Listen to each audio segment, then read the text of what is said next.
Welcome to the Find My Catalyst podcast. We all have problems we're looking to solve, and we know there are solutions out there, but we struggle with this. How do we find the solution? Where does the nudge come from to help us take the next step and start solving tough problems? The intention of this podcast is to help you find your catalyst and take that next step. I'm your host, Jody Mayberry, and we're here with Mike Simmons, the founder of Catalyst Sale. Hello, Mike. Hey, Jody. Mike, this is interesting. So regular listeners have heard us go through different openings, and you'll do them and I'll do them, and we'll change them, and they'll be long, they'll be short. But it's been interesting to see how we change the opening, but also our approach to podcasting as a whole has changed so much over the years. You look at the beginning where we were very heavily into outlines, and then we moved into bullet points, and then we moved into what are we going to talk about this time? And then maybe do a quick run up before the episode. So it's been really fun to consider how our approach has changed. And I think as our approach has changed, some of it comes from experience. We've just gotten better at doing this together. Are we getting better? I think we're getting better. I think so. Well, and then I've said this before. It's been really neat for me to see where you started as a podcaster to where you are now, where Mike does most of the episodes himself now, which is fun for me to have seen Mike grow like that. Now, I feel like I'm missing out every time I'm not on an episode, but it's delightful to have Mike do episodes on his own. Thank you, Jody. It has been a heck of a journey, and it will just continue to get better.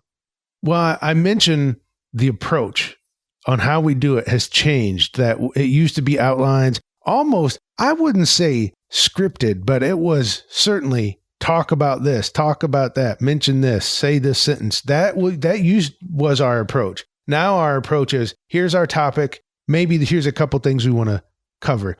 Well, it takes us right into what we're going to talk about. We've done episodes about know your customer. We've done episodes about know your business. Now we want to talk about know your approach. So get us started there, Mike. Yeah. So anybody who's had a chance to work with me directly knows that board games are really important to me. And that whole know your customer is kind of like the game of life. There's going to be this arc that everybody goes through, and they meander around a board. Know your business. This is how the business goes out and executes. This could be both in the context of how the work gets done inside the business, the approach the business takes, and also how you forecast. So forecasting would be similar to Chutes and Ladders, if you've played that game, or things will go in a positive direction, and then all of a sudden they move back to the beginning for whatever reason.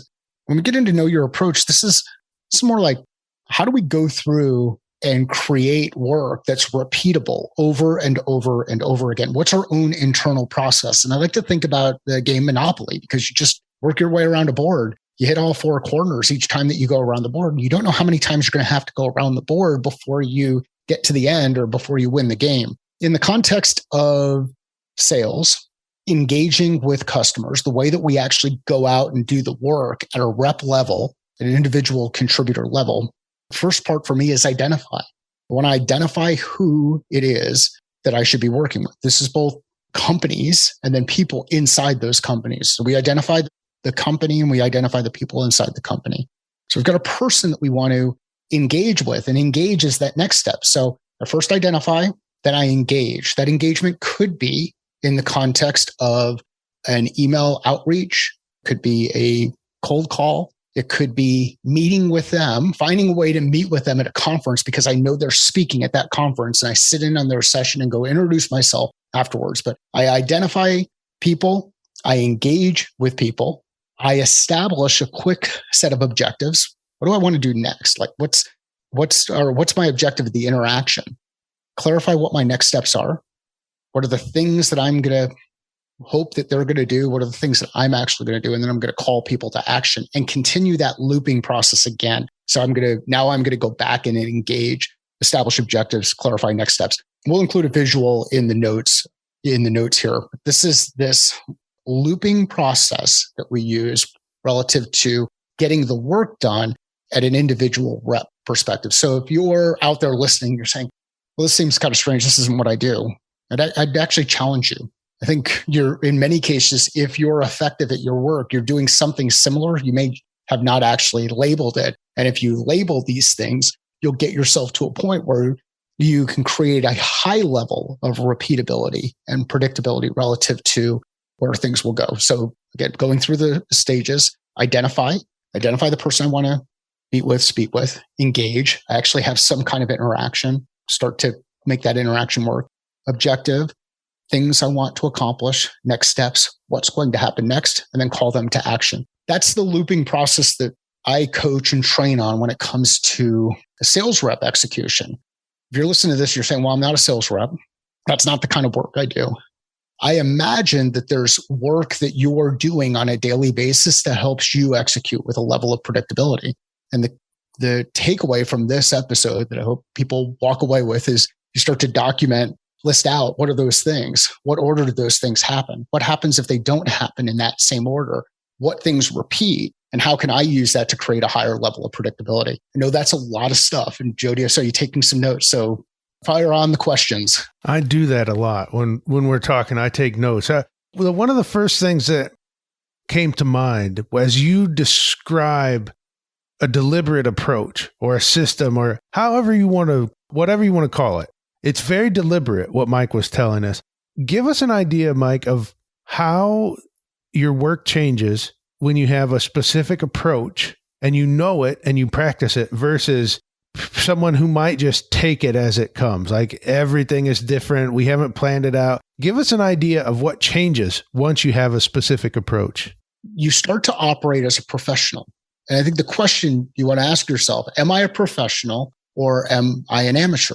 Am I going out there just doing things and, things tend to work out and everything's okay and things just go? Or do I actually have a process, something that's repeatable, something that when someone describes what it's like working with you, or when someone needs to describe what the next steps are or expectations are around the way that you do your work, can they do that? Can you do that for yourself? So I think the key change is now you start to be a professional in the work that you're doing. And the benefit to having that type of focus and that type of approach is when things get difficult or when things start not working, you can go back to your process and say, what changed? You can start asking some questions. What am I missing? What steps am I skipping in this? Without the process, it's hard to identify and understand what's changed. Did the market actually change? Did your capability change? Did something else change?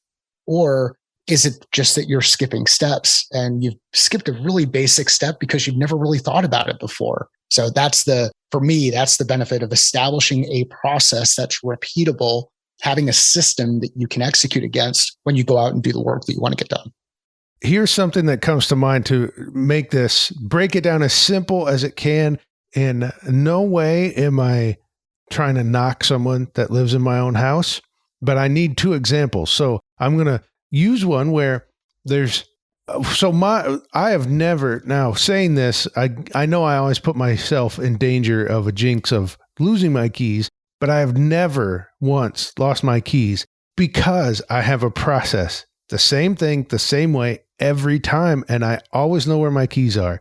There's someone else that lives in our house who the keys will show up on the table, on the counter, in the bathroom, on the dresser. You just don't know because it depends on what was going on as they came in the door. So that is an approach to show that if you know your approach, you know your system, you can always know where your keys are. But if you're driven by whatever is going on as I come in the door, then you may not ever know where your keys are, and you have to look for them the next time you go to leave. This applies to the work we do, Mike. It's not just about keys. If you do the same thing the same way every time, now I know if my keys aren't where they're supposed to be, my first question is, did somebody use my car? Which is fine, but why aren't the keys back there? But I always know it wasn't me that did it. Somebody else used my keys because same thing, same way every time. So you can quickly identify when there's a problem. And Mike talked about, did something change? Well, if my keys aren't hanging where they're supposed to be, something changed because I know I didn't do it. So let's go find what changed. So, Mike, I don't know. Maybe I'm breaking it down too simple talking about No, I think keys. it's got to be, it has to be this simple. It should be this simple. So we talk about it in the context of building out our approach from a sales rep perspective. When my pre-shot routine is the same, whether I'm hitting a driver, one of my woods, I only carry a driver, my irons or my wedges. It's the same. I grab the club, stand behind the ball, look at my target, step up to my target, clear my mind, look at the target again, and then swing. But it's this repeatable process over and over and over again. When I rush, it might work, but there's a chance that bad things will happen, either because, and the reason I'm going to rush is because I'm frustrated. So think about Jody talking about his car keys. Now, Jody knows every time. And if they're not in that place, then something has happened. Now, he went with somebody else, stepped into his environment and moved his cheese and did all of that other kind of stuff. Now, what could have happened is Jody was walking in the door. He tripped over a step. The oranges fell out of the grocery bag that he had in there. He went down and picked up the oranges. And while he was picking up the oranges, he dropped his keys and then moved in, or there was spilled milk all over the place. But there was something that happened in the operating environment that got in the way of him being able to follow his process. Yep, somebody could have driven the car, but if he went back in and reworked through what happened, where was this the last time, then he could figure out maybe the keys are actually still on the floor because he didn't pick them up after he went to grab some towels to clean up the milk or went to pick up the oranges. But the benefit of having a process that you're working your way through is that if the results aren't what you expect, then you can work your way back through the process and figure out what changed, what's different. So yeah, have a process. And to Jody's point, keep it super simple. 4 steps, and the one that we just described, 4 steps. And we'll include an image there. If you're going to simplify it, you reduce those steps. If you want it to be complex, you add things to it. Keep it as simple as possible so that it is repeatable and it just becomes second nature. And to be completely fair, Mike is probably right. It's not every time someone else took my keys. There have been situations where as I was coming in the door, something happened. But Mike's point is right on. If you do the same thing the same way every time and the keys aren't there, then you can go, what was different this time? Ah, that's right. As I was coming in the door, I noticed the stairs were icy and I thought I better take care of that right away. So, okay, where did I go next? And then I find my keys in the shed or something like that. So it's a great point to realize that if my process is as simple as possible and the outcome wasn't what the outcome should be, where was something different? And it really does help tremendously along the way to figure it out. All right, Mike. So as a closing, give us the idea again, if we need to break something down into steps so we can know our approach, what's the process to do that? Yeah, like any process, start with deconstructing. You begin with the end in mind, figure out, okay, what's the objective? What's my desired outcome? What's the thing that I'm working toward? If the thing I'm working toward is making sure that I need to find my keys, then, okay, well, let's work backward from where I know the keys are going to be. The keys are always going to be on the key hanger. Let's work backward from there. In order to get them on the key hanger, I've got to put them on the key hanger every time I come home. Let's work backward from there. When I'm walking through the garage door to get into the house, let's put the key ring on the key hanger. Work backwards from the thing, your objective. If my objective is to move business forward, and I know that I'm not the person who's actually going to sign on the dotted line to move that business forward because I've got a customer who is going to make a decision on their end, a choice to purchase. I've got to be able to work backward from my desired next step being that contract signature. So I want the contract to be signed. Well, my objective is to gather all of the information necessary in order to be in a position so that the next logical step is that contract is signed. The engagement that I have is probably the meeting that I had with them. The call to action that happened before that was the meeting. So work backward from the thing that you're working on, identify specific patterns.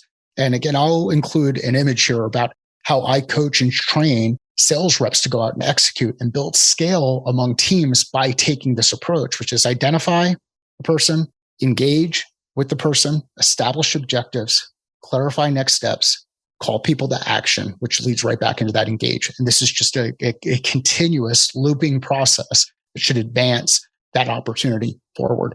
You have this process that exists. You have this way that you do things. We talked about it on a podcast episode a long time ago about how Jody puts his skates on. They always went on the same way. Always went on the left same one way. first. Left one first. That's how Jody put his skates on. By putting the left one first on, he never got himself into a situation where he had his right skate on and didn't have a left one on. If he did, something happened horribly in the process. So keep things simple and go out there and execute. Well, we can't finish an episode without telling you about the Catalyst game plan. This is a unique approach to goal setting and execution, and it might help you in knowing your approach. If you use this to understand how to approach goal setting, it might help in other areas as well. You can go to Catalyst Sale or CatalystSale.com/game, G.A.M.E, for more information and to download the game plan. Mike, thank you so much. I think this was a wonderful conversation, and thank you for listening to the Find My Catalyst podcast.